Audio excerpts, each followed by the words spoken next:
My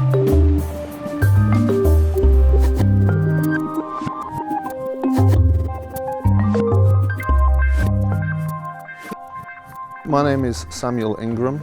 I am a former competitor for British Judo and Paralympics GB and Judo Scotland, where we are today.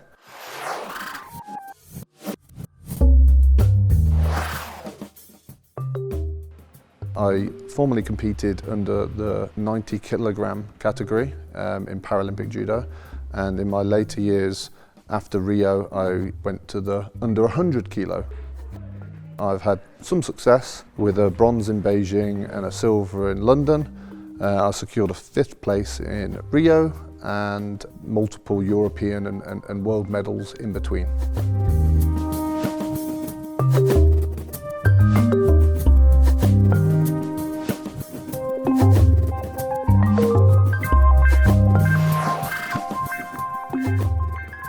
I've got a visual impairment, I was born with it. My condition's called monochromatism, and sometimes people call it conal dystrophy, but that's actually slightly different.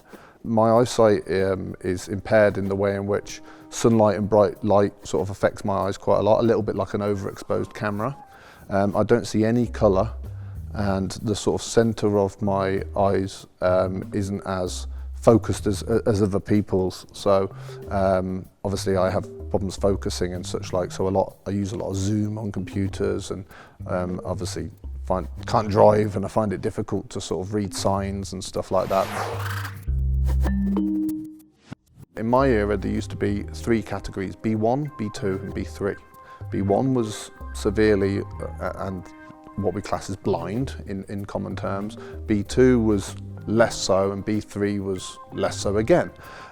So I was a B3 athlete and was for all my career. We all used to fight in the same category, so I could be competing against someone that's in B2, as long as they're under 90 kilos, someone that's B2 or B1. So I could be competing against someone that's blind, totally blind as we know it. But the system's changed somewhat. So at the moment we have less weight categories, so we used to have 7 men's and 6 women's. We've only got 3 men's and 3 women's categories, but we've got J1, which is severely sight impaired or visually impaired or blind, close to blind, and then we have J2, which is a lot more typically visually impaired. So now the J2s only compete against each other and the J1s only compete against each other, but there are less weight classes.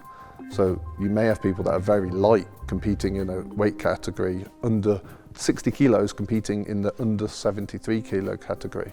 That's a huge difference physically. So where we've made advantages on classifying those with visual impairments in you're in that category and you're in that category, we've actually disadvantaged some of the people that have got size problems because they're not the right physical size.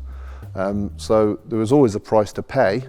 I'm not sure if this system, the new system, is better than the old one, but it's definitely progression, I think. So if you were classified down to B2 or B1, you'd be at an advantage with selection or your world ranking, which makes an impact at the games. But I think there were people trying to jump down the categories so they would get more points. I'm almost sure of that, but it's very difficult to say.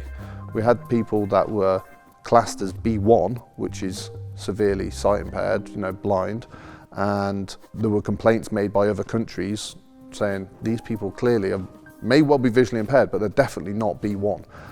So I think there were a couple of pieces of evidence placed or given to IBSA about this, and I'm not sure what action happened, because I think just like anti-doping, it's in competition testing, or the evidence has to be there on the testing day, and if on the testing day they're all clear, I think the argument is they're all clear. I myself have been a Paralympian who's trained alongside Olympians my whole performance career, and actually I think that's what's really done me the benefit of technically learning quite fast and quite a lot, but also living a pleasant life where I don't feel segregated from the non-disabled. My wife is an able-bodied person who, was in this performance system. Lots of my friends were totally able-bodied and performance athletes within this system, Olympic and British team sort of members. And I think that's really led to the sort of holistic development of myself, because I feel accepted, I suppose, and I feel part of the society without having a special badge on. I'm Sam, who happens to be visually impaired, not a visually impaired person called Sam. So being together is really important for me.